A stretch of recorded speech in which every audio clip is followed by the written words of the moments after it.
જય માતાજી, સીતારામ. હવે હું છે ને આજે બનાવું છું સેવડો. બતાવું તમને હું કેવી રીતે સેવડો બનાવું છું. આ જો મમરા લઈ નાખ્યા છે, પપ્પા અમારે લઈ આવ્યા છે, પૌવા લાવ્યા છે, પછી આ સેવ લાવ્યા છે, અને આ ચોખાના અને સિંગદાણા. હવે ચાલો આપણે બનાવી સેવડો. અહીંયા તેલ મૂકી દીધું છે, મારે પૌવા તળવા. તેલ મૂક્યું છે, હવે મારે છે ને પૌવા તળવા છે. આ મકાઈના ને ચોખાના અને સિંગદાણા તળીને મારે સેવડો બનાવવો છે. તળવાનું છે પેલા મારે, પછી તળીને પછી સેવડો બને. મકાઈના ચોખાના પૌવા તળવા પડે આમાં, પછી સેવડો મસ્ત બને. તેલ આવી ગયું છે, હવે પૌવા નાખીને તળી નાખું બધું પેલા. તેલ મસ્ત આવી ગયું, પેલા બધું તળી નાખું બધી વસ્તુ.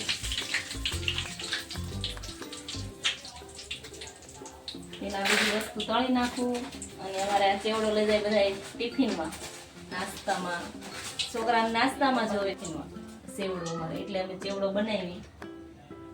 સુરતમાં હોય ને સેવડો ખાતા હોય, આવી ગયો એટલે સેવડો ખાવા.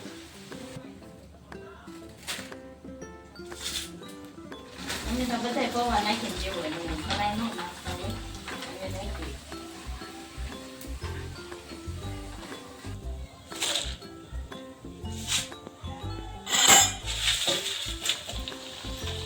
જો આમ ક્રિસ્પી થાય એવા મસ્ત મજાના સિંગદાણા.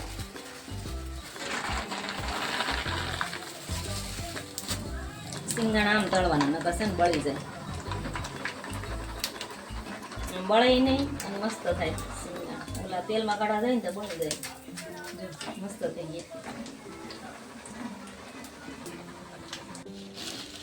હવે મારો છે ચોખાના પૌવાનો. ચોખાના પૌવા પણ એમ જ તળવાના છે. જો આમ જો મસ્ત થઈ ગયા. જો આખા તેલમાં થઈ જાય એટલે આમ જ તળવાના, એટલે મસ્ત તળાય. જો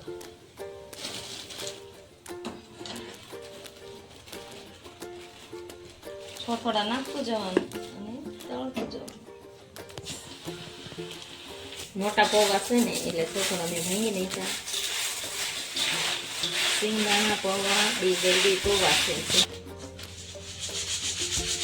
મમરા નાખવાના, મમરા સાળી એમાં જોજો હમણાં બકરું નીકળશે. સાળીનો મમરા નાખો એમાં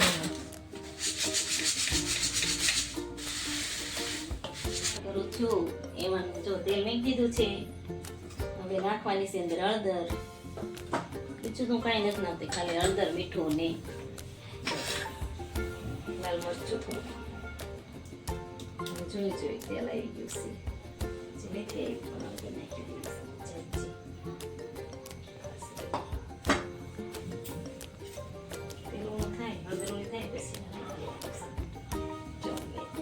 મસ્ત હળદર વાળું અને તેલ ચેવડા નાખવાનું બનાવી નાખ્યું છે. હવે આપણે ચેવડા ઉપર આમ નાખી દેવાનું છે. ચેવડા ધોળામાંથી આપણે એને છે ને પીળા પીળા બનાવવાના છે. ધોળામાંથી પીળા પીળા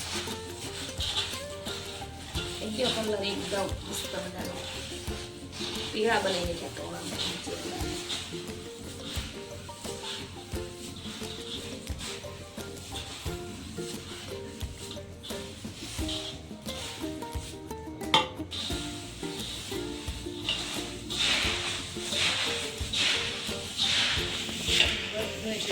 મિક્સ કરી પીળો પીળો બનાવી બનાવી પીળો પીળો મસ્ત મજાનો કલર આવે છે.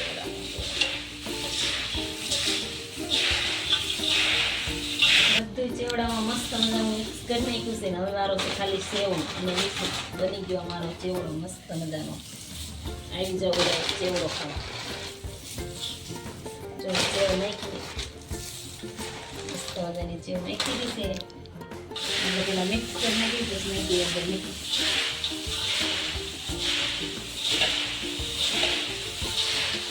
તમે પણ બધા આવડી ચેવડો બનાવો અને ટિફિનમાં ભરી દો, છોકરાને નાસ્તામાં ભરી દો. મસ્ત ચેવડો બને છે.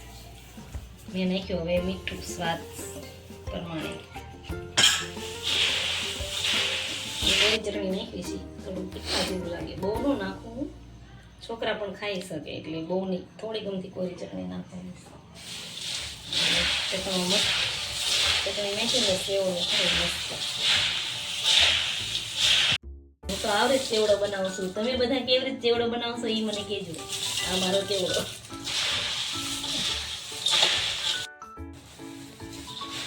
જય માતાજી, સીતારામ. હવે ફરી વાર મળશું નવા બ્લોગ સાથે.